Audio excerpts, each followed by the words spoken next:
امام جعفر صادق علیہ السلام کی خدمت میں ایک شخص آ کے عرض کرنے لگا، اے نواسائے رسول، وہ کون سا عمل ہے جو انسان کو بے رحم بناتا ہے اور یوں انسان کا دل مردہ ہوتا جاتا ہے؟ بس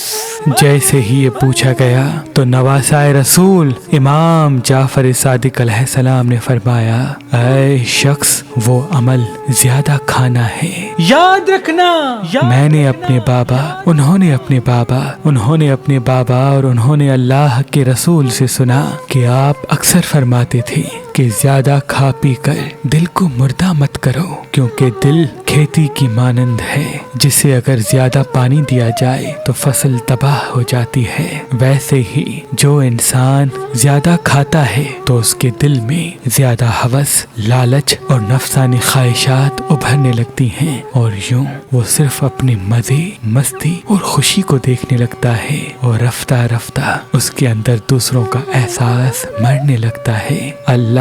اس انسان کو پسند نہیں کرتا جس کے دل میں دوسرے انسان کے لیے رحم نہ ہو۔ تبھی اپنے کھانے پینے پہ قابو رکھو، کیونکہ یہ وہ عمل ہے جس سے جسمانی اور روحانی بیماریاں بڑھنے لگتی ہیں، اور انسان اپنی خوشی کے ہاتھوں اپنے آپ کو تباہ کر بیٹھتا ہے۔